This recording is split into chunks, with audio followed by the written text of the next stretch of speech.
That snort. I know what I'm talking about. Like, fuck you, all right? Fuck you. Turn it down. Stop it. Sounded like the dad I never had. Like, so shut the fuck up. Like, thanks, Dad. It's okay. My dad never got to tell me that either because he wasn't around. It's okay. Oh my gosh. On that note, and it's worse for you because he was like down the road. Like my dad. Never thought about that. Like.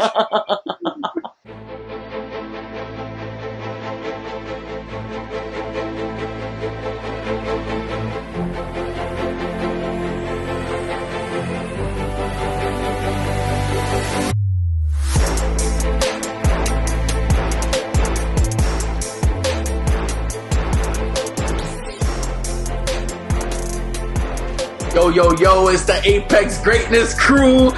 If you wondering why we still doing this world tour and bringing Michael Jordan all over the universe, it's because we want to. He's Michael Jordan. All right, we're bringing him to the 2013 season, mainly because we want him to face LeBron's Apex. So let's keep on. Also the Spurs, bro. But it's really about LeBron. That's where everybody's like, let's see the two duke it out kind of thing. And I think this is the main question people probably ask when they see that we just did 2010 and now we're doing 3 years later. When clearly we were doing like 10 years at a time before this point. The problem is it's not our fault. Blame your favorite players from the era because they all decided to just shake it up and change teams. And these teams that we see now are totally different than the teams we saw in 2010. Yeah. And you'll see it because we're going to do this like 2 more times. And it's just because the game changes significantly from 2010 to 2013 to 2016 to 2017 to 2020. Like it all changes. So yeah, it's not our fault. Free agents go way harder. The further we get, the closer we get to the present. Do you think? Quick question, quick aside. Do you think 2K is the biggest reason for that? For the change? For why that's so common now. Like, obviously, there's basketball things like the decision or whatever, but like, when you play NBA 2K, once the season ends, you can do whatever you want. Jump to another team. You could like you could bring your whole franchise somewhere else. Like, do you think that video game culture and constantly shaking things up has permeated itself into? Is it art imitating life or life imitating art? I never thought of it like that. I mean, I could see though, like for certain, like KD probably, like because KD like he plays 2K a lot and stuff like that, and LeBron too. They all do. Yeah.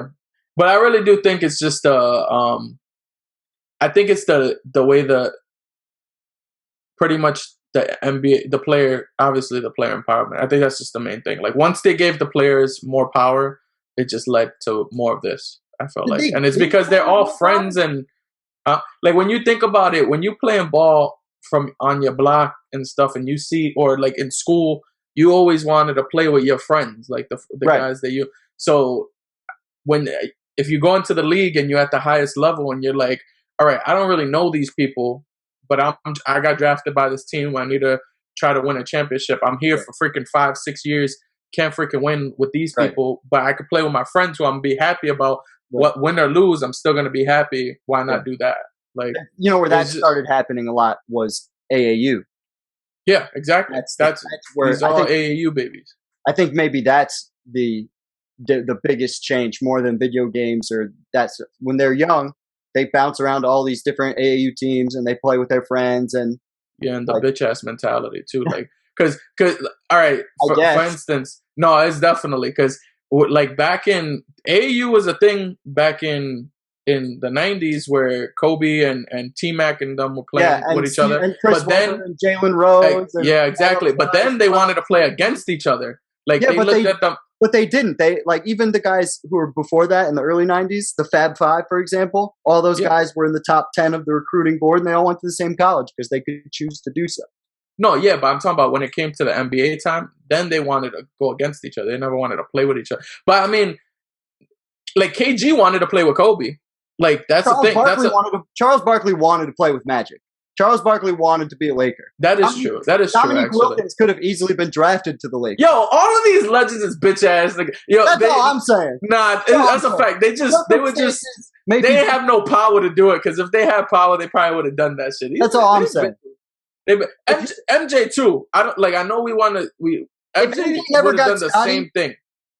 There's 100% chance he leaves Chicago. I think at some point in his career. Had to. Yeah. He was too competitive to just keep. That's what I'm saying. Like at some point, you're gonna end up doing. But he never even. At least it never came out that he ever wanted to leave Chicago. Isn't that weird? The one. Yeah, like throughout all of that, like he was always like, I wanted to build something here, and I mean, like. More power to him. Yeah, that's crazy. All right, but this is not about that. This is about the 2013 season. And plus, yeah. I was just gonna say, y'all could just keep hearing your favorite trio talk about these seasons, and break this shit down. Like, why wouldn't you? Like, don't complain because we're giving you more MJ. Y'all like MJ. We love MJ. Everybody love MJ. I know sometimes I sound like, while Russ was picking all this stuff up, I know sometimes I sound like a hater, but it's only when you're talking about him and Kobe. Like, other than that, I'm cool with MJ. It's just, you can't talk about my guy. I love MJ so much that I just bought an old school Bulls shirt when I was out shopping. Word. The fucking random. It's cool though. It's the old '90s Bulls logo. Yeah. There are very slight tweaks in the Bulls logo over the years. Very slight, but you can tell the difference between the Jordan era Bulls logo and the one that they use today. But first team All-NBA, Chris Paul, Kobe, LeBron, Kevin Durant, and Tim Duncan. 5 probably first ballot Hall of Famers. More than likely. Yeah, there's no way it's not. I'd be surprised if one of them isn't. Chris Paul would be probably the one. Where does Michael Jordan fit? It's funny because I just mentioned Chris Paul, and that's exactly who the fuck is leaving. Because nobody... All right, one thing y'all not about to do today is... Because I'm not going to allow it. We're not about to talk about Kobe. I know this is the end of his run, but 27-6-6 at age 34 was insane. This is the Kobe Dwight year, correct? Yes, this is the one. Your favorite Kobe year. Yeah. This is what Kobe plays point guard in the middle of the season. And yo, you want to know one thing? So when I was driving back home today, right? Yeah, I was thinking about this, and I was like, it's crazy how all of the all-time greats at one point had everything that some people said they couldn't do. They had a point in their career where they could prove that they could. Yeah. Like, for instance, MJ, we break it down, and there's a whole video about it in the 89 season, when he's half the season. It's not it's the 88 season. It's the 32-8-8 year. I know what you're talking about. Yeah, but it's the 88, because that's the last year with Doug Collins. Phil Collins. Yeah. but he goes into like kind. Wait, the 88 season or 88-89 season? It should be the 88. Oh no, yeah, it is the 88-89 season. But MJ does his whole triple-double thing for half the season. He has like 7 straight triple-doubles in that season, proving that he could pass the ball if he wanted to. And then he also averaged 11 assists in his first NBA Finals. Crazy. Right. You have Magic Johnson when he has his 87 season. He goes on his crazy run. He's averaging 24 points a game, 12 assists. Crazy.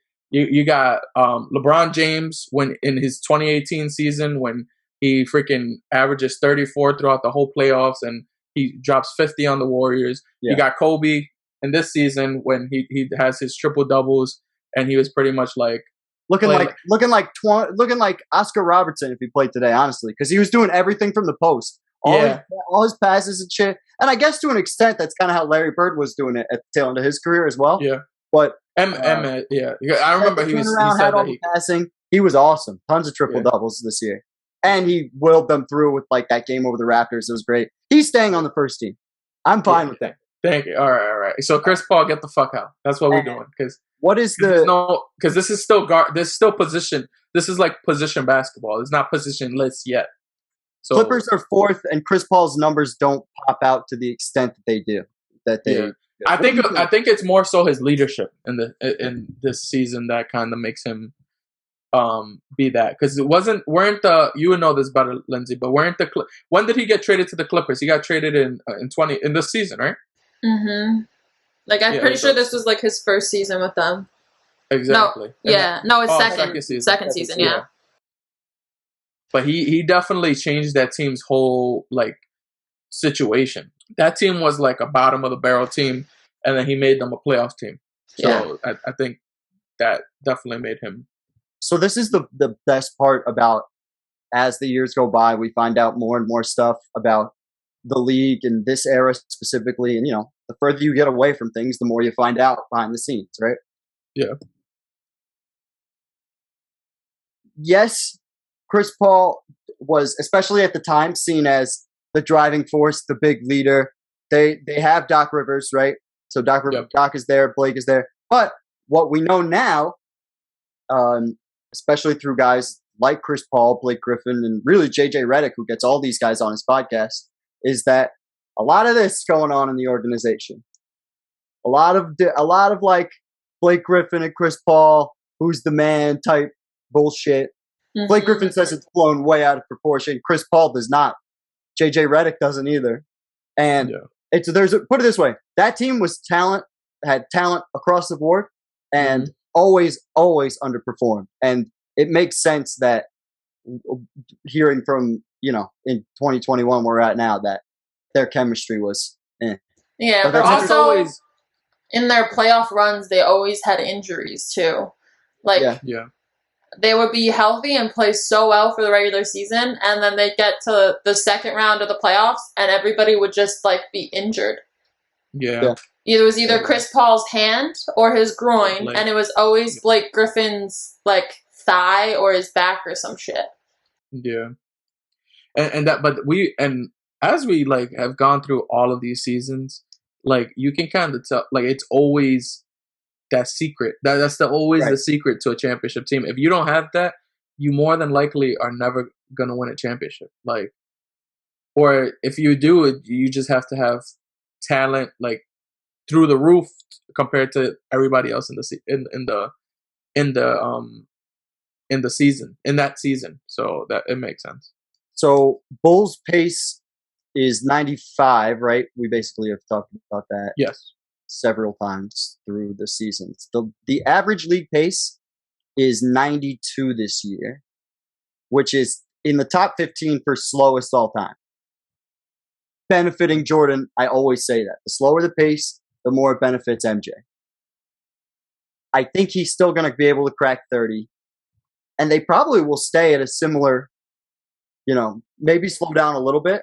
But I think he cracks 30. I think he still gets his scoring title here over Carmelo. Yeah. So their pace was 94.4 in the regular season, and then 89 in the playoffs.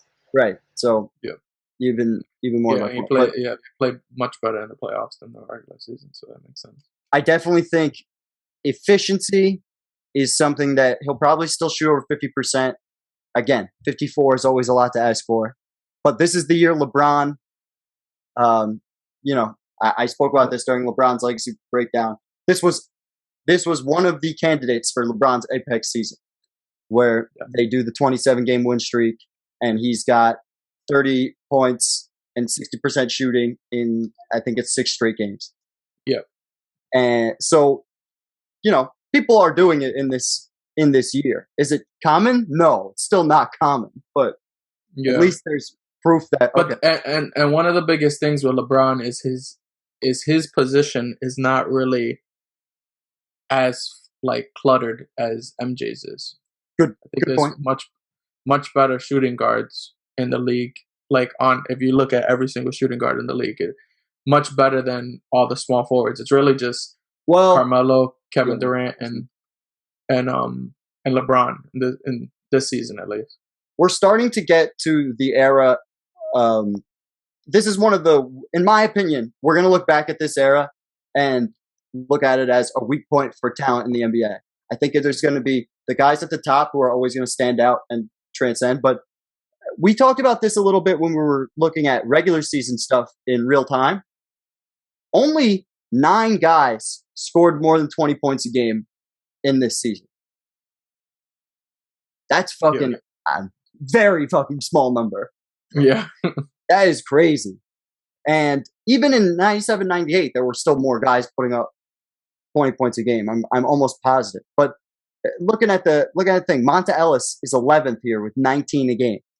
Darren Williams, seeing young Damian Lillard. Like, it's a very much changing of the guards, period. Yeah. And we're starting to see the point guard position become flooded with Westbrook, Curry. I just said Lillard. Darren Williams is still kicking.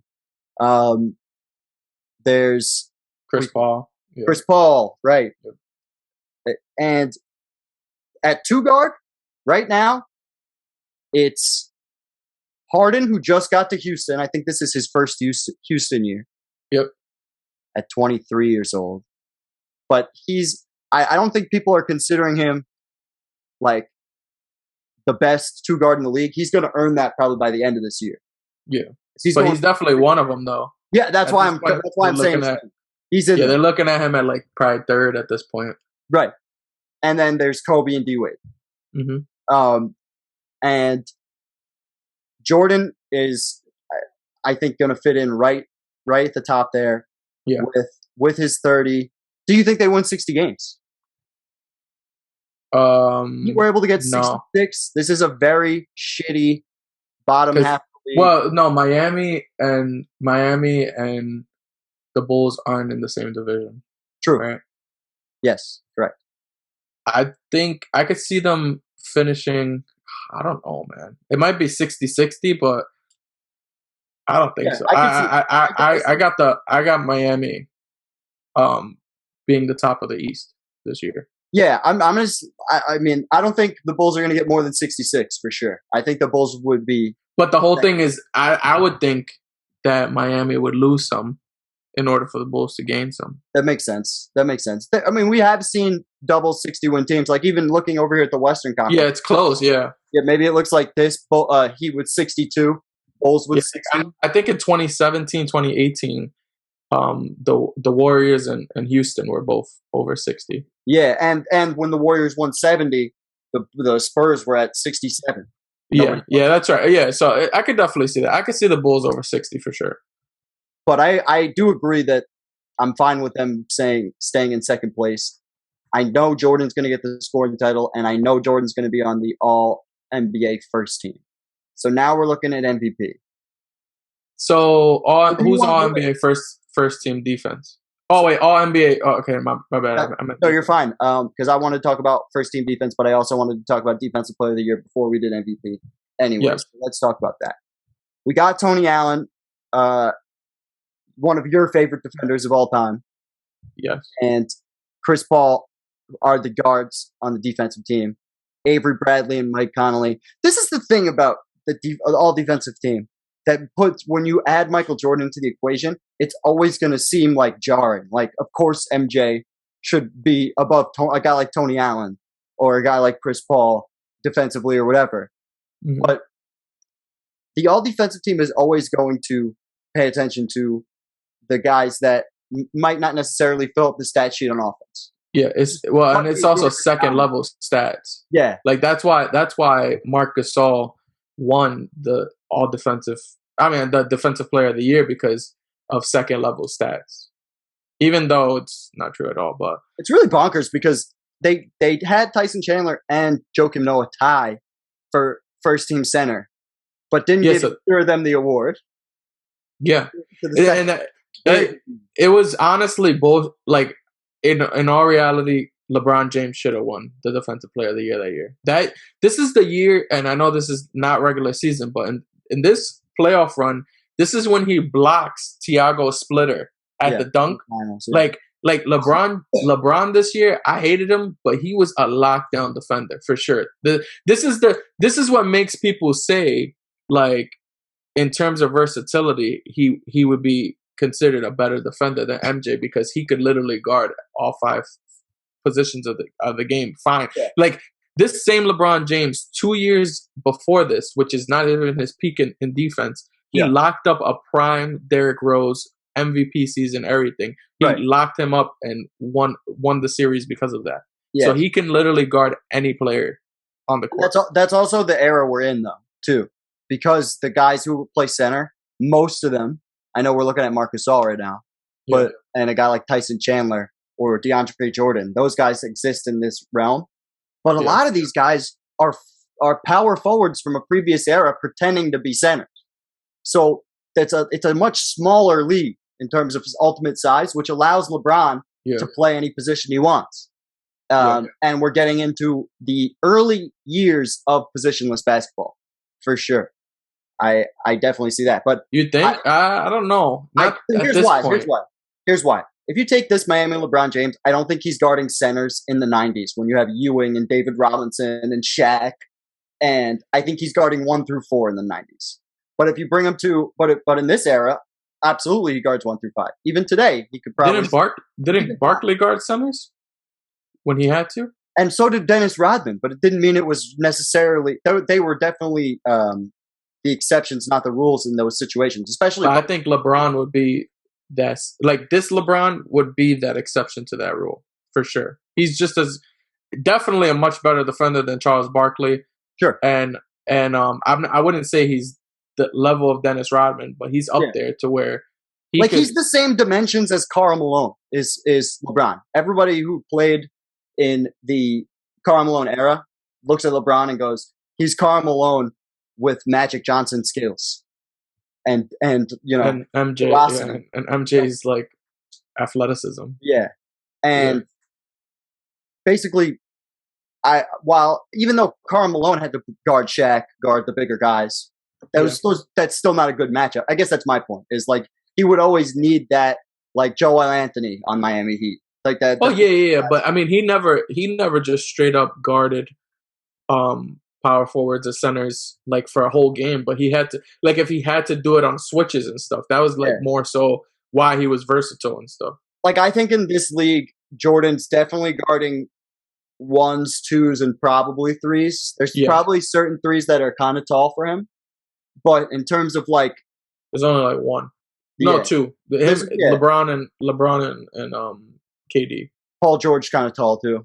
He's like 6'9". Yeah, but he'll be fine with Paul George. I'm just saying it's that irrelevant of skill. It's more about like, you know, we know height has defeated Michael Jordan in the past. Yeah. So, random thought. You know those like the NBA meme tweets that Jimmy Kimmel does? Sure. So every time I hear Paul George's name, and he's on the Clippers now, so I hear his name a lot, all I hear in my head is the thing where he's reading the meme tweet where it's like, Paul George. What kind of name is Paul George? Who gives their kid like 2 first names? That ugly ass name. I'll try to find that. It'll be unseen if I can find it. But who do you have at Defensive Player of the Year here then? All things I think because Jordan's going to get. Are we assuming Jordan's going to maintain a block a game and get to over 2.5 steals? Are we maintaining that? Yeah, this is more diluted. Yeah, I could see that. I'm fine with that. All right. I honestly, I would keep LeBron as defensive player. I think Jordan will be second, and it will be split. I think there's no reason that I think Marc Gasol's defensive player of the year is fraudulent, and I don't think he should have even got it. So it doesn't make literally go out to dinner and talk about that. Huh? I said you and LeBron can go out to dinner. Oh, I would never go out to dinner with LeBron James. But why? Well, you'd be alone in your hotel room then. I'll be yo. Have you me, Lindsay? Come on, let's be serious. Gloria going through the town. We're going on the town. I don't know. Maybe if he got me a nice dinner and he was trying to hook me up. Yeah, exactly. Why wouldn't you go to dinner with LeBron James? But my whole thing is he's not my favorite person in the world. I respect him, but it's just to an extent. Huh? I don't even know him. Yeah. No, but I mean, I've watched him. I don't like the way he dunks, so I don't want to go to dinner with him. Fuck him. Yeah. No, but off the whatever. I'm not doing that. But I think LeBron James definitely got robbed. He should have been at this point, would have been the 3rd player in NBA history to win MVP and Defensive Player of the Year. I think they were just you're getting too close to Jordan. Let's not do that. because that's crazy. Marc Gasol, at least give Marc Gasol first team all defense to make it like make sense. Sure. Like it's just stupid. It's so dumb. But yeah, I don't disagree. I think there's a case to be made that LeBron could get it because if Jordan is in this conversation, he's definitely taking first place votes in some way, shape, or form. Yeah, which then dilutes this top 6 even further because a lot of guys got first place votes here, and I think that puts you in a position where it's either going to be. I don't think Jordan wins Defensive Player of the Year right out. I think he's probably on the all defensive first team though, especially with a block a game and 2.5 steals. Yeah, CP's getting out of there, and you know he's good. You know his team is built around defense, so I think he's in the top 3, maybe even second. I would definitely have MJ second. I think Marc Gasol, like even I feel like you brought up this whole segment just to shit on Marc Gasol. No, it needed to be. I'm not even gonna lie. I was like, this is very important because we have to like the world must know. Tell them again the that truth. he does not deserve this at all. So just in case, because I can't remember if we broke it down a lot. You broke it down. Like, we broke it down. Yeah, but I just needed to reiterate that because fuck him. So I only like your brother, bro. That leaves me at MVP here. So LeBron's gonna win 66 games, or gonna be first in the division, or first in the conference. Jesus, it's gonna be first in the conference still. I would probably, for me, I would probably keep Bron at MVP only because he almost did 50, 40, 90. I mean, obviously without the free throws, but like shooting 56% from the field and 40% for the 3-point line is like historically, I'm sure I don't think that's ever happened before. And he was just so efficient in both. 40, 90, 50, 40 what? Say it again? Oh, just 56 from the field and 40 from the There's never been a player in NBA history to do that before LeBron James. 56% from the field. There's no way. It's definitely a lot. I'm going to double check that, but it's definitely I'm sure it's a small number. If it's not just him. Because the only other person that would be there would be probably Larry Bird. Or Dirk, maybe. Nah, Dirk shot very inefficient as a big man. That's fair.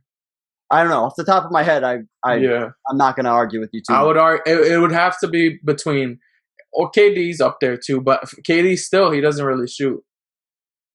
That I don't know. I mean, KD's next year is probably his. Yeah, I don't know. Well, he's shooting right there 40-90 at 24 years old. 28 a game. He's second. But this is my main question: is Jordan taking first place votes from LeBron? Yeah, he's going to take some. I think so. I think he's definitely. I think people don't. There's no way LeBron gets this award unanimously or as close to unanimously as he does.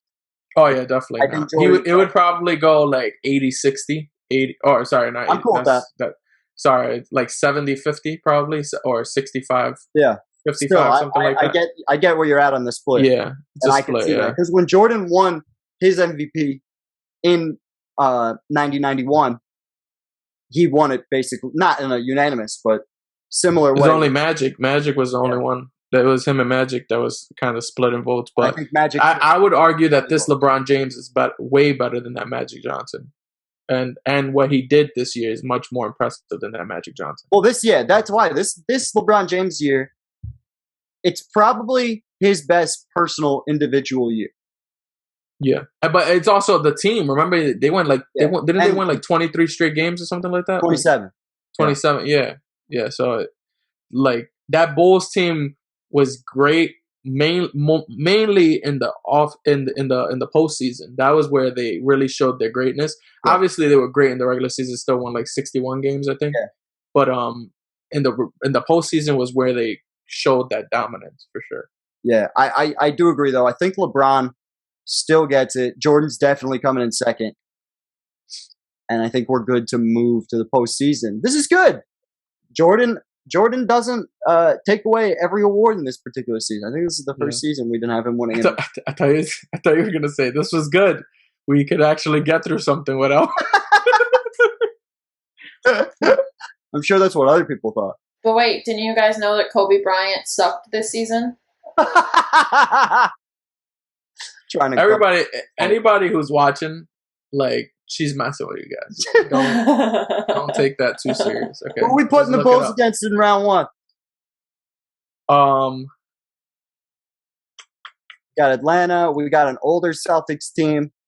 We got one of the world's worst playoff teams in this Milwaukee Bucks. Let's do the Nets. The Nets, because this was the big three. Yeah, this is the big 3 Nets. This was they were supposed to be, or big 4 Nets. Wait. Are we going to do Pacers in the second? Yes. No, I was going to go Knicks. And then I think we should do Pacers then, because I think Pacers were more relevant to this era. Paul George Pacers. Oh, okay. I like that. Yeah, that's true. Because I agree that we should do Knicks. Okay. That's good. And I was like, damn, are we going to run out of teams? Wait, why are we doing the Knicks? Because 1, MJ destroyed the Knicks throughout his whole career, and 2... The same reason why we just spent 20 minutes on Marc Gasol. That's why. So I can shit on the Knicks. That's the reason. Why else would we do it? So I can tell Carmelo Anthony to suck my fat cock. It's essentially the... Oh, wow. And this is prime Melo. That's why he got that 1 MVP vote. Because this is prime Melo. But I thought prime Melo was like for the 2 seconds he was on Denver. Or maybe when he was still in college on Syracuse. I didn't know he had a prime in the NBA. All right. Are we doing the Knicks now, or are we doing the Knicks now? All right. We're not about to hate on Melo that much, all right? Like, I still got... Guess we're doing the Knicks now. Oh, we're going to the Knicks first? I guess so. You're talking about them. Why the fuck? Nah, they have to go in the second round. They have to. Well, then It wasn't me. It was Lindsay. She started it. I'm just fucking with you. Snort. Oh, no, we're not talking about that. Fuck you, all right? Fuck you. Turn it down. Stop it. Sounded like the dad I never had. Like, so shut the fuck up. Like, thanks, Dad. It's okay. My dad never got to tell me that either because he wasn't around. Okay. Oh my gosh. On that note. And it's worse for you because he was like down the road. Like my dad. Never thought about that. Like, all of this is just gonna have to go bye-bye, future Russell. No, hell no. You gotta keep that. Fuck that. This is that raw, uncut shit. You get to know about us a little bit. But we're talking Pacers Bulls then. Pacers, the last team to really give Michael Jordan a fight in his career from the playoff standpoint. This Pacer team matches up horrifically for them against the Bulls. They got Paul George, right?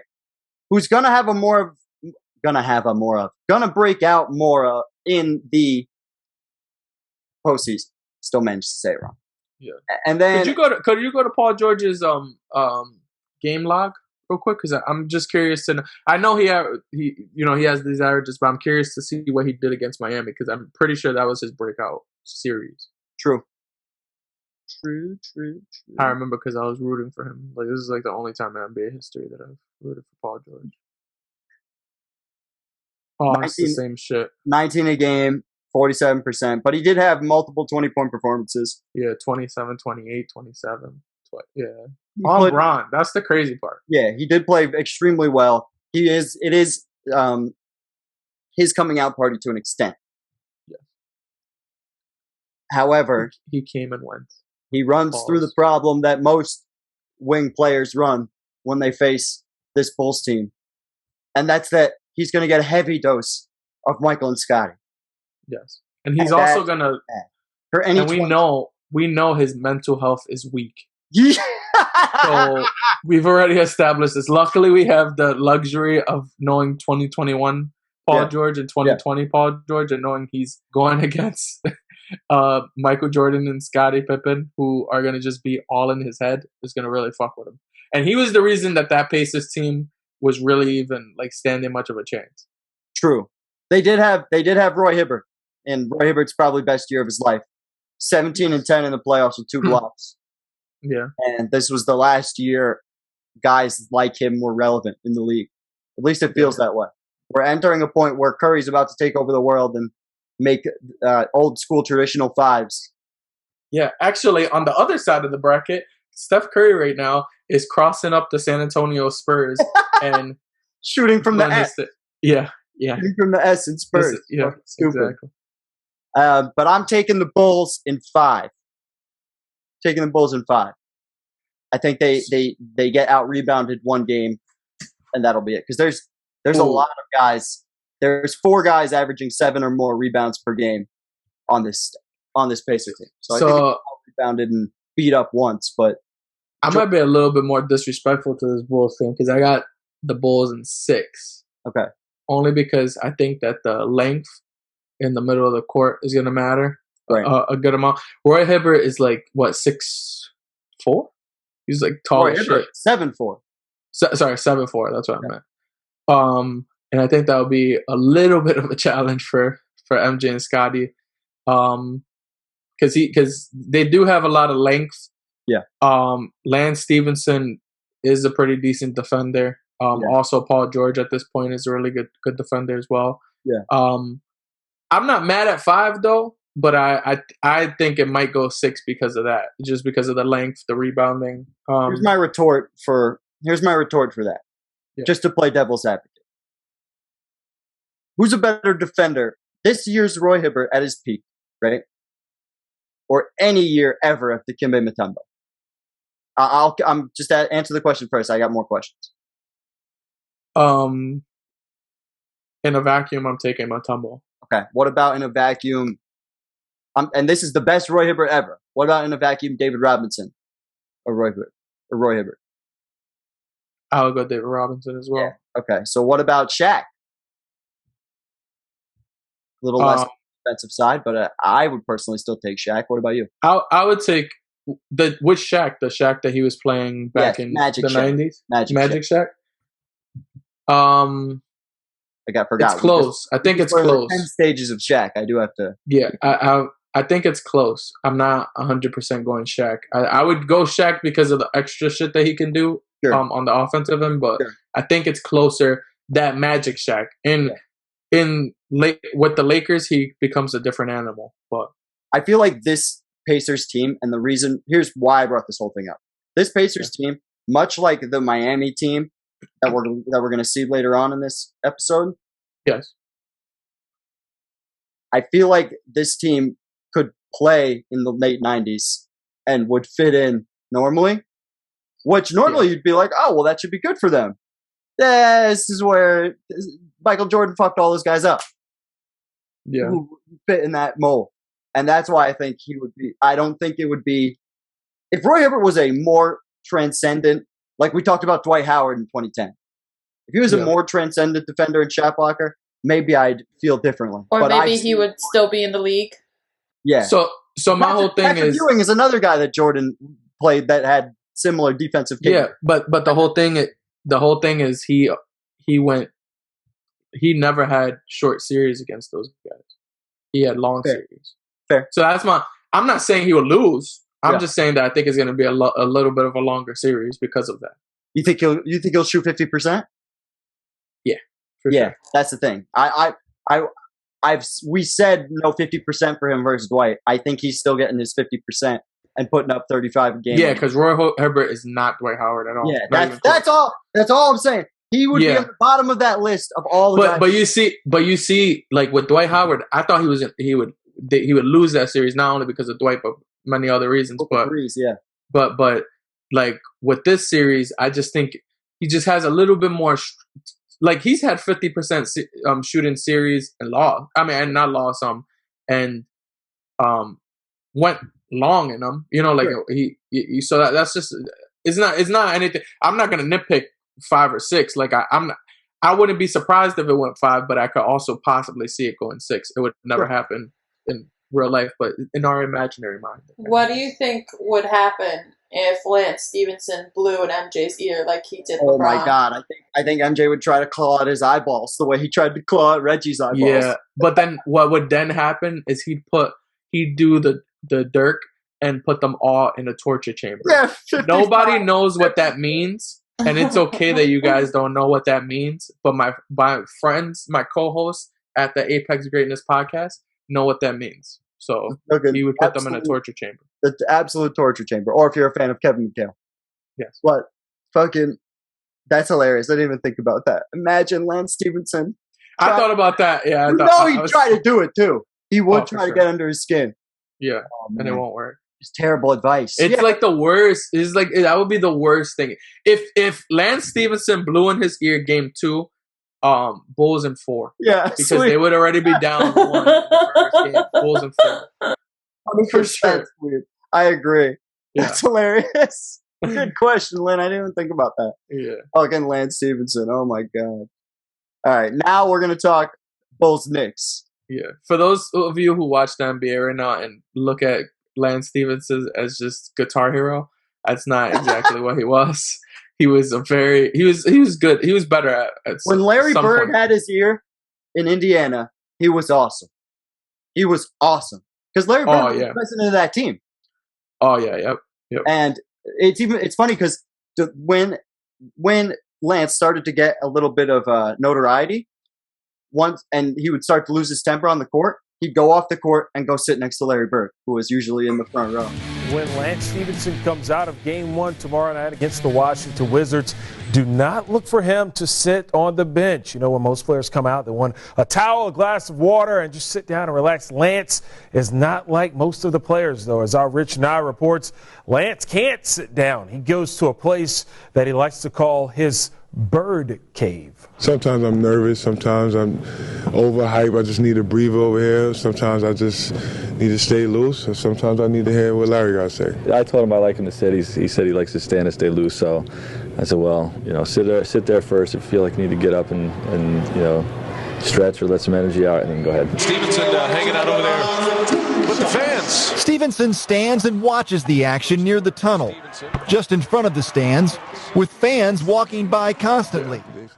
I'll see if I can find a picture of him doing it. Larry was like a freaking counselor. Basically. Larry's just like the Lance Whisperer. Yeah. Hilarious. Larry and Lance. It has a nice ring to it. So I'm going to go ahead on a limb and say that the Bulls actually win this series in 3 games.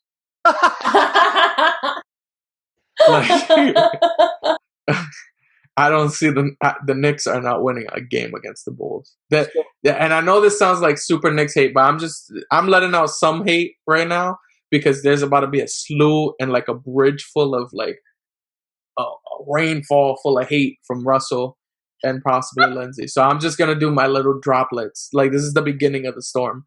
I just think that the Knicks, the way that they're set up, is just so inefficient, and you're going against one of the most efficient guys in NBA history. So that's that's your downfall. You got their main scorer and their main guy in this series is a mid-range shooting machine. Unfortunately, you're going against arguably the greatest mid-range shooter in NBA history. And I think Scottie Pippen locks Carmelo Anthony up so bad in this game. Like I think he's shooting 42% from the field and maybe getting you like 24 points or something like that. My turn? Yeah. So let me give everybody a little bit of a history lesson on this particular Knicks team. So this team is second in the conference, right? They were known, pretty sure they're coached. This is the D'Antoni coach team or is this Mike Woodson?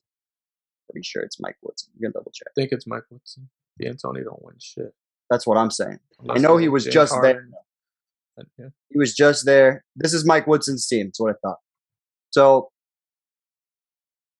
they were one of the first teams in the history of basketball to live by the 3. Usually teams died by the 3 before this point. There was no living to this extent. They almost won 60 games shooting threes, shooting 37% from 3, and making almost 11 a game, which was completely unheard of before this point. And that's how they kind of made their money. Then they went into the playoffs. They faced the Boston Celtics. J.R. Smith elbows Jason Terry in the fucking head. And they almost lose the series against the Celtics, right? Yeah. So then they go and they get absolutely fucked up by Roy Hibbert and the Pacers. Roy Hibbert was an absolute stud in this series. I want to see how many blocks per game he had. Clearly, I didn't have a side in this battle at all. Roy Hibbert, 13 and 10, 3.2 blocks a game, completely destroyed. Here's my point. This is an ass beating of epic proportions. The reason why it's an ass beating of epic proportions is because this team was a 7 seed or an 8 seed masquerading as a 2 seed because of their 3-point shooting. The truth. J.R. Smith, 18 a game because he's making 2 threes a game off the bench. Just chucking. Crazy chucking. Yeah. Melo, Mr. You see, and like this is the crazy part for me, like, because I know Melo's like super inefficient, and I know most people will be like, look at this Kobe fan saying that Melo's super inefficient, but the whole thing is small forwards are supposed to be significantly more efficient than that. That's the whole, like, shooting guards are supposed, like, what Kobe shot as a shooting guard is like average, or like what a like Michael Jordan set a standard that made you think shooting guards should be this, but in reality, if you look at every shooting guard under that, Kobe shot efficiently as a shooting guard. Yeah. In terms of forwards, that's poor. That's a poor shooting small forward in NBA history, for sure. Right. Especially when compared to other guys at the position who you. And it's not like the league is that much harder where you can't. Like LeBron James shot 56.5% in this season. Right. Like Kevin Durant, who you'd argue has a very similar game to Melo. I mean, obviously he has more 3-point shooting. He shot 51% this season. Yeah. 50, 40, 90 for him. Yeah. So that's what I'm saying. When you compare, that's why Melo gets the slack. Position, this is subpar. I completely agree. But he's going to win the scoring title by a cut hair. Because Kobe decided to give up on it. Really hurt my feelings. I was rooting for Kobe so much that last game. It was him, right? It was him and Kobe, or was it him and Kobe or him and Durant? Him and Durant. It was him and Durant at the end of the year. Fucking A. Yeah, because Kobe's at 27-3. Actually, it's a point lower. Yeah. But I know I was thinking of the year where they were like neck and neck. It's one of these years. But either way, I'm taking Bulls in 4, and Melo is shooting, like you said, 40%, and putting up like, I don't know, maybe 25, maybe. And Jordan's Scotty's about to lock him up. Remember I said this. Michael Jordan, this is the 40 spot. 40 points a game for the series for MJ against the Knicks. For sure. 100%. There's nobody on that team that could even remotely try to stop him. Tyson Chandler getting dunked on 4 or 5 times in the series in some ugly ways. The same way Ewing got dunked on. The wrist, the rim is going to be here. Just get absolutely dunked on. Yeah, this is a murdering. For sure. It is a massacre. Lindsay, who you got? I got the Bulls in -2 games. How many points per game you got for MJ? All of them. All of them? Mm-hmm. He definitely gets a 40 spot. Yeah, this is 100% a 40 piece for sure. It doesn't matter if they slow the pace down. I could care less. Yeah, for sure. Let's fucking move on. So now MJ goes against the Miami Heat. They are built very similar. Yes, for sure. So this is my thing. And help me with this dilemma. So I'm stuck between the two. I think it's going 7 for me. Cool. And the only reason I'm stuck, could you go to playoff stats real quick? Yeah. Because I'm curious. Because I know Wade diminishes significantly. Yes, he does. And that makes this closer to me than I wanted. I really would have went Heat in 6 if Wade played like Dwayne Wade. Okay. Because I felt like it would be 2 against 1 against MJ, and I don't think MJ and Scotty would be able to. Like MJ obviously would be able to fight it a little more but I don't think Scottie would be able to match Wade's production if Wade was 100%. Yeah. But during these playoffs, we know Dwayne Wade has injuries throughout the playoffs. He's kind of on and off, and you see spurts of the greatness of Wade in certain games, but not he's not doing it consistently throughout a playoff series. He's averaging almost 2 steals and a block a game, though. It's pretty impressive considering the lack of offensive efficiency. Yeah, look at Bron is averaging almost seven more minutes than Dwayne Wade. Yeah, throughout the more than anybody. Yeah, but the reason, and I know you think, you're saying LeBron's sidekick is not going to be there. So why the hell do you have it going 7? My reason is because I think the 3-point shot matters, and I think you have arguably, some people will argue, a top 3 shooter of all time on your team in Ray Allen. We saw him hit the biggest shot in the world this season. And I think that this season. So between having to guard Dwayne Wade and Ray Allen throughout the series for MJ, that's going to be a issue. And especially if he's switching up on LeBron at some points, because Scottie's not guarding LeBron by himself throughout a whole game. Let me ask you a question that I think a Knicks fan is probably thinking right now.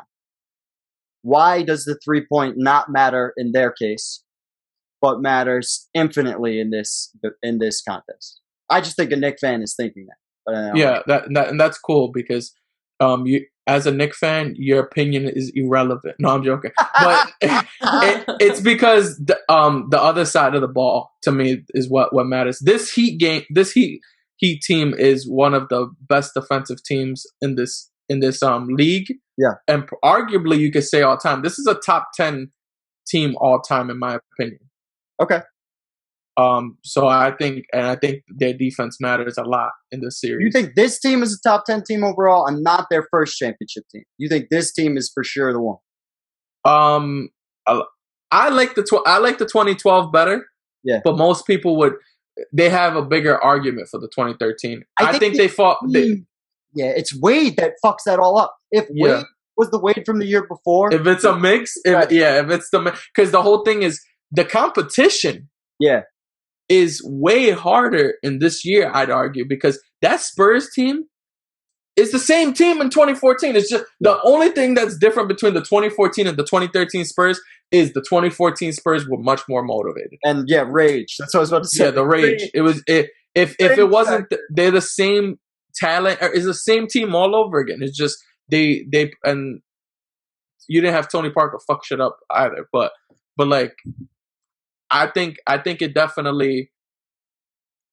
I would go Bulls because of the Wade situation. If Wade was healthy, I would probably go Miami in 6. But because Wade is not healthy, I would go Bulls in 7.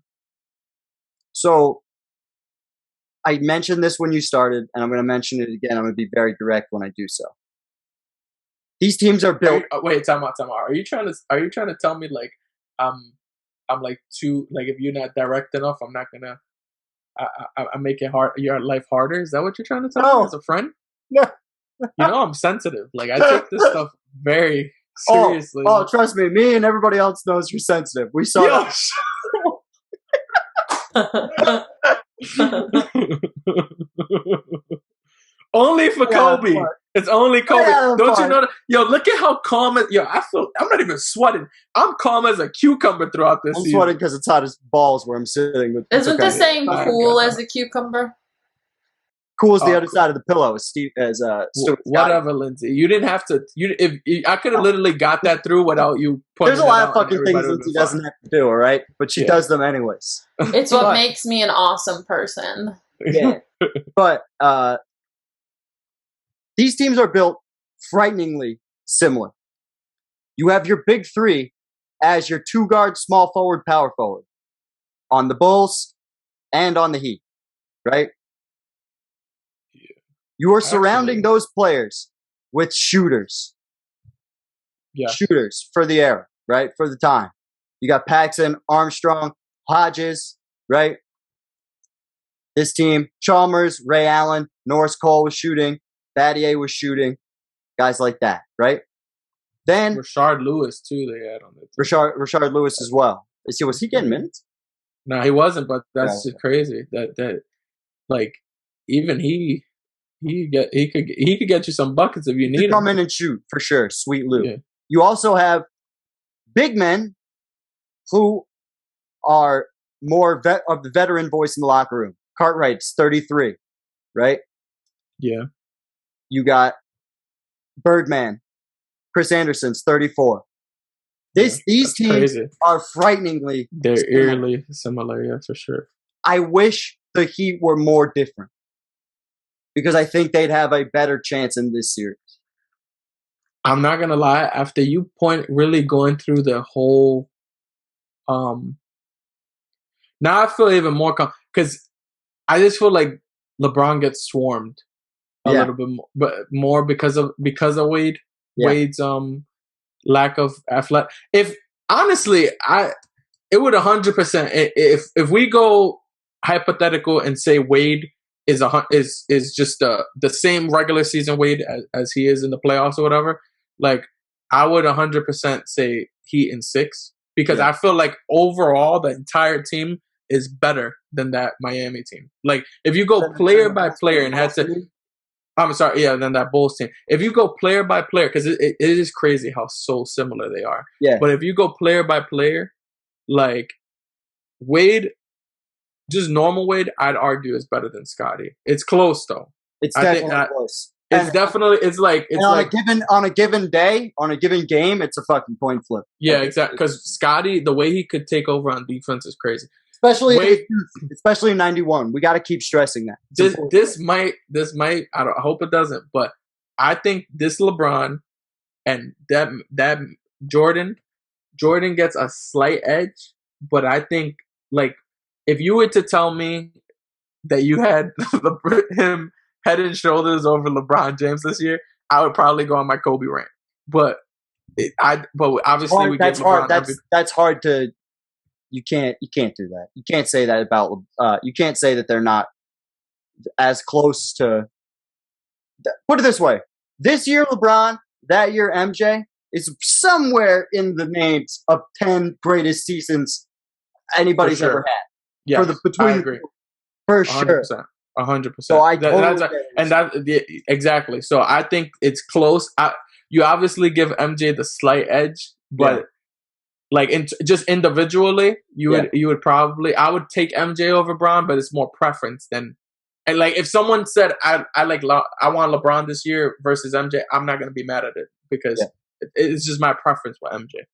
You got Chris Bosh, Chris Bosh, and what were you gonna say? Well, the thing about MJ and what we know about LeBron, the one thing we know about LeBron definitively is that. He's probably not going to guard Jordan the majority of the game at all, which leaves him to Wade. I'm not saying he's not going to guard him at all. Probably guard him some of the time, but maybe in the clutch he'd do what he did to Derrick Rose, whatever. But you're basically he'd try because he wouldn't do it. Hear me out. Yeah. You're basically going up against Wade, Ray Allen, Mario Chalmers, Norris Cole. Those are the guards that Michael Jordan is going to be seeing the majority of the game. Shane Battier will be guarding him. Shane Battier is a little bit bigger. He's a small forward. But he guarded Kobe. That's the only reason I know he would be guarding him. But he guarded Kobe when he was on the Rockets, no? He was Shane Battier was their supposed lockup defender. That was their guy that they suck on. Well, he was off their bench though. And this was the year. Didn't he come in and hit mad threes in Game 7 this season? Yes. Yep. So like he was also their 3-and-D guy. That was I'm not disagreeing. I'm just saying he wasn't like. So this is what I'm saying. In the playoffs, this is what I was kind of talking about. In the playoffs, he's not playing a ton of minutes when it matters until the end. Like even Game 6 as opposed to Game 7, his minutes like. But if you look at it against Indiana, he must have got injured or something because look at the beginning of that series. He had 31 minutes, 14 minutes, 20. He got injured, and even in the beginning, he got injured at some point. Yeah, because he had. Yeah, I'm not saying you're wrong. I'm just saying I don't know if he's the same defender at this particular point of his career than he is when he's playing for the Rockets and they're winning 22 straight games with him, T-Mac, fucking Yao. Yeah. I do think he's a defender, but I think he's going to be thrown at Scotty more than he'd be thrown at fucking this guy. Because when you're looking at people guarding Scotty, it's Bron, it's going to be Shane, and after that, your list kind of gets pretty damn small. When we're talking about people who are physically big enough and can slide around with them, that's why that's the other reason I wanted to leave Shane. What about the dinosaur? Bosh ain't guarding Scotty. He'll get crossed up and dunked on. You can't slide like that. Okay. Yeah, I really feel like it would have to be a mix. I mean, we never had a situation where Shane would have had to guard their small forward and shooting guard. So that's why it's kind of it's hard to say. But I know usually when I remember when watching them play against like Kobe, I would always see him on Kobe. So he's definitely. I remember him vividly on the Rockets. That was his. Yeah, assignment. for sure, and the Rocket, but that's fine. It doesn't matter. I think overall, you have the Bulls winning. I have Bulls in 7, considering Wade's condition, I think I have Bulls in 6. But if Wade's totally healthy, I'm taking Bulls in 7. However, it's a toss up for me. So you don't think the overall team is better for Miami versus I'm talking about the guys that aren't at the top. I feel like the Bulls are top heavy. I feel like when you go down the line overall, you have Ray Allen on this team. That's your fourth guy.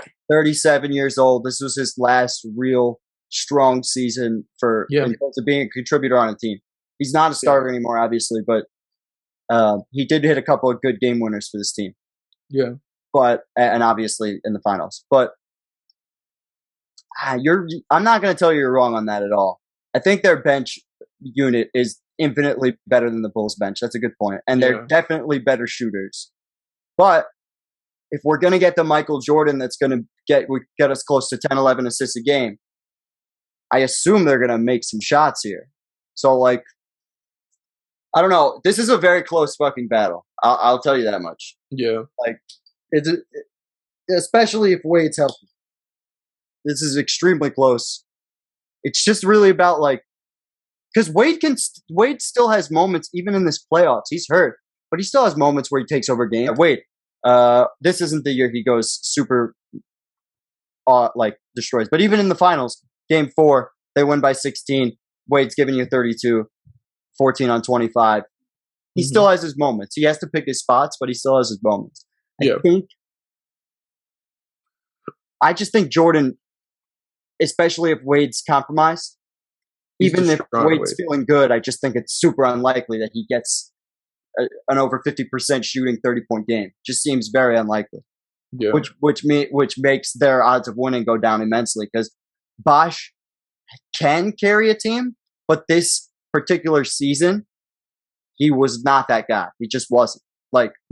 There was one game against the Spurs where he carried them when Wade and James were not playing. But during the playoffs, nothing that really stood out except for the fact that he was stretching the floor. And that's the other thing. There's no serious rim protection for this ball club in Miami. There's no stalwart type defender that can keep Jordan and Pippen out of the paint. What about Birdman? Birdman. I mean, Birdman getting dunked on because I think him and Pippen are the same height. And he's old. But 16, 20 for Bosh, a couple of Birdman might be 6'10" or something like that, but he would get dunked on. I agree. Honestly, George dunked on.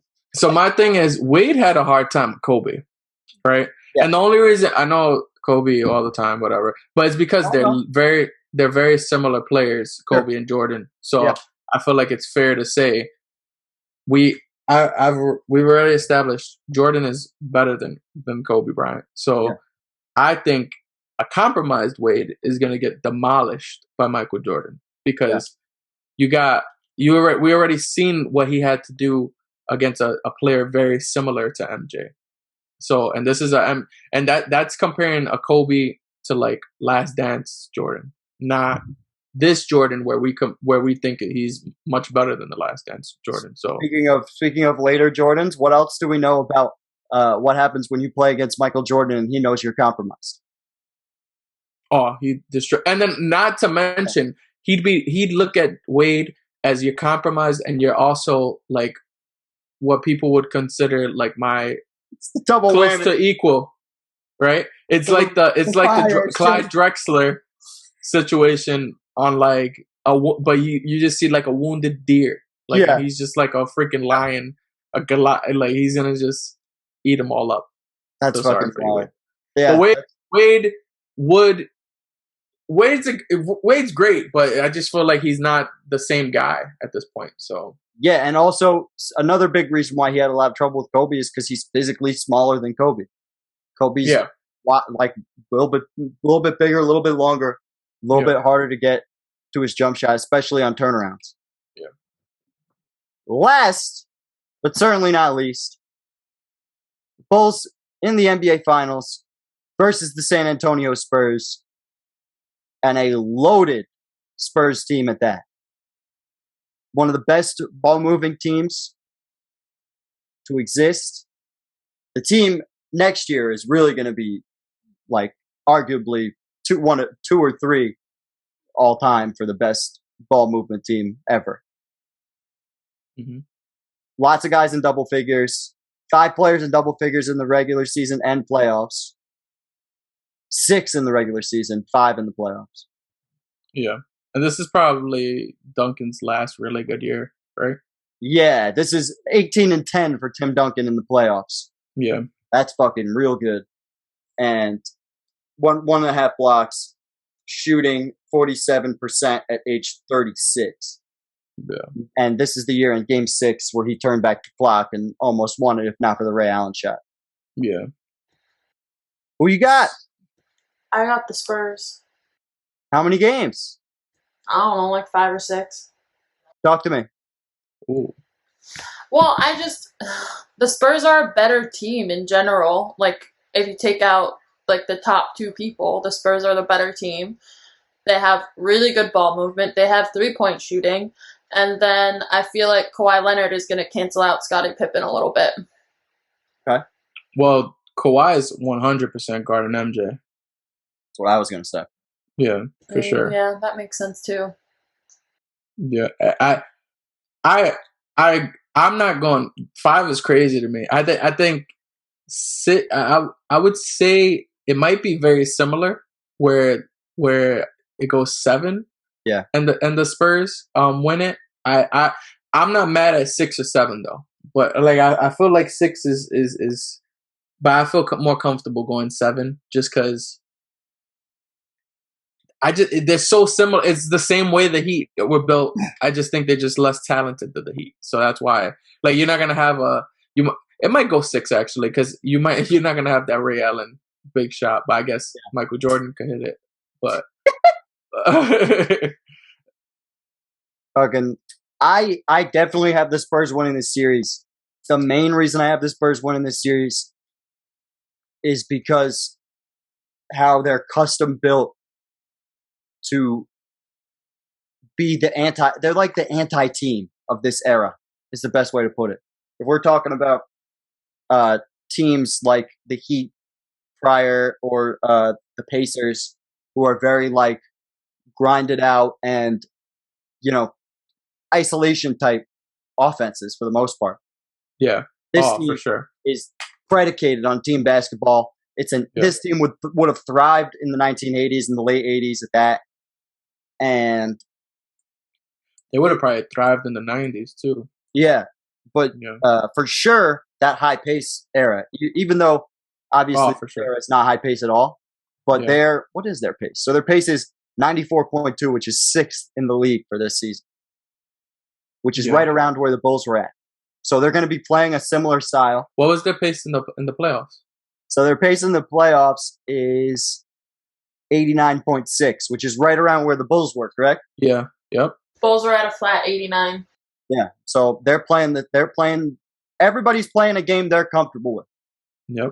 And Kawhi Leonard is definitely a huge detract. Who outcoaches who in this series? See, that's the other thing. Historically, that was another thing that was a toss-up. Because when Jackson was playing Popovich for when he was on the Lakers, it was like every other year, after the three-peat stuff. Obviously, even during the three-peat stuff, it was like whoever won that matchup for 5 years was winning the championship. Yeah. From 99 to 03, 04. Or was at least going to, for sure, going to the chip, yeah. But I'll take Spurs. I'll take Spurs in 6. And I think Michael Jordan's going to score 29 points a game on 48% shoot. So you think Kawhi is going to do his... Kawhi is going to have that kind of an impact. Because even when he guarded LeBron still put up numbers. And Jordan's still going to get his 29. Like, he's going to get his 30. And he'll do it close to 50%. But I think that... And that's all you. This is Kawhi's first year, right? Something like that. First or second.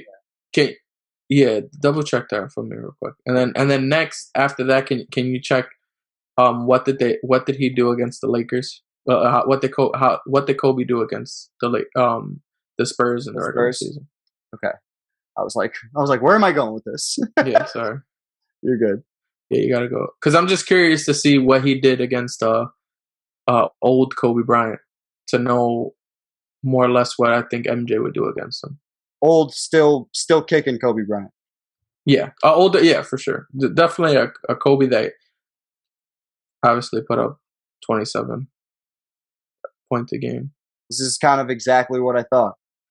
He shot 63% one game and 41% the next game. Yeah.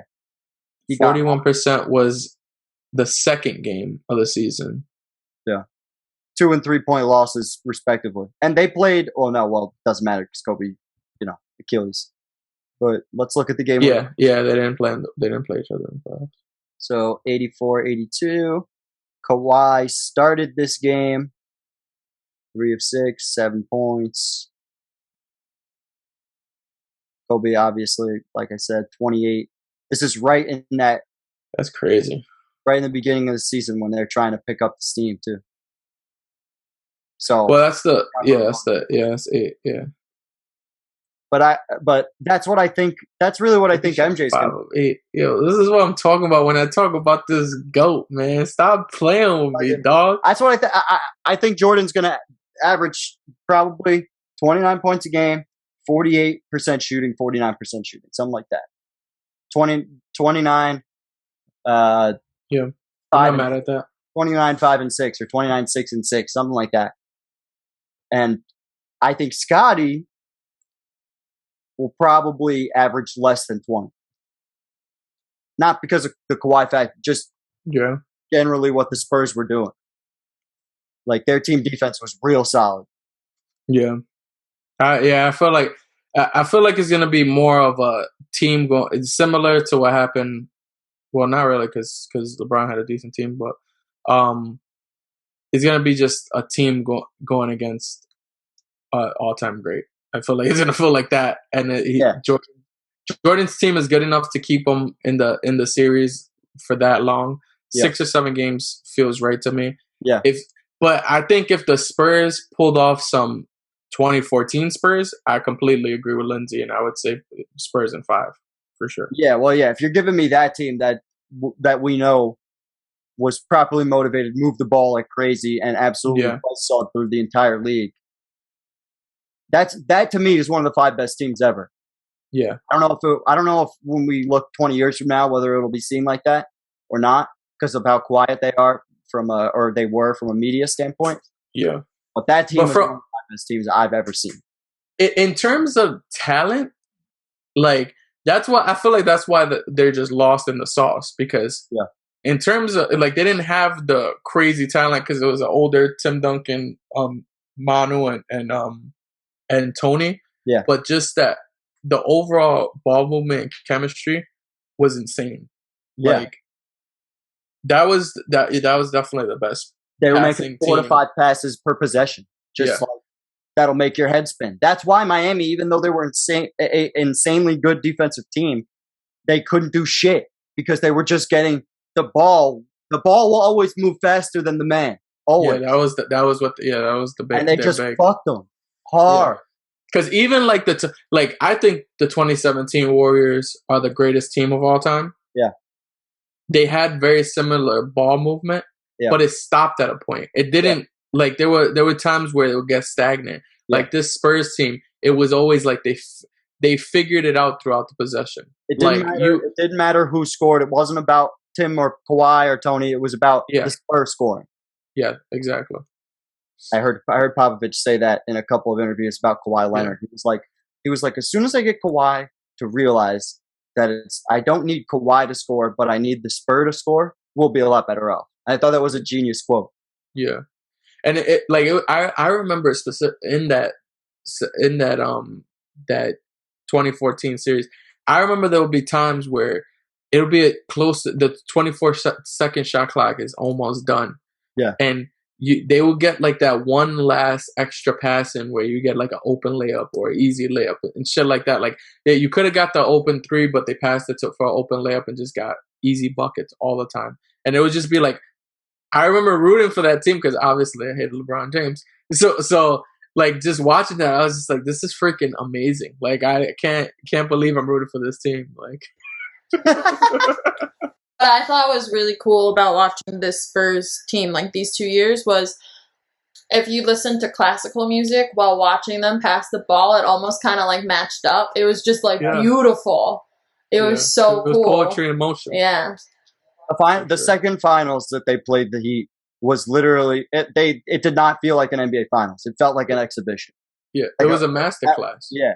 It was insane because when you were watching it, you were like, "Oh, am I watching the NBA Finals right now? It feels like the season's over already." Yeah, I distinctly had that feeling watching the series, especially when you compare it to the series during this actual season that we're talking about in 12-13, where it was just like back and forth and had all kinds of crazy, cool, iconic moments. Yeah. Spurs were just like, "We're gonna make everyone forget this season happened because we're just gonna absolutely butt fuck everyone." Yeah, it's hilarious. Yeah. We'll probably do this in Tim Duncan's hypotheticals or legacy breakdown at some point. But it's crazy to think like Timmy could have just been undefeated without that crazy shot. Could have just been undefeated. Yeah, probably wouldn't have got 6 though, but he would have probably been undefeated. You don't think he gets the next one? No, I don't think because they don't have that motivation the next season. I see what you're saying. I totally see what you're saying. I know a lot of people say otherwise. Sorry, a lot of people say otherwise. They say, "Oh, Tim would have been 6-0 like MJ." I'm like, there's a reason they won this one. Yeah, and it's because they were tight. Yeah, exactly. But we have the Bulls. This is, I guess, the hardest season yet for Jordan and the Bulls. He didn't win MVP. He's probably not going to win the championship. Looks like he's just in the shuffle here as one of the better teams in 12-13. If you disagree, let us know in the comments, and we got to keep moving through the. I'd be shocked if you disagree. There are going to be people that are going to be like, Jordan would always win. Yeah. Jordan the Bulls go 82-0. Are you serious? Are you serious? Yeah. There's going to be someone that's going to do 3 comments. First comment, Jordan is the GOAT. Second comment, Jordan wouldn't lose. Third comment, he would kick those Spurs butts so bad. That'd be the 3 comments. Who's better, Jordan or Tim Duncan? Obviously, Bulls would win. There you go. Science. Facts.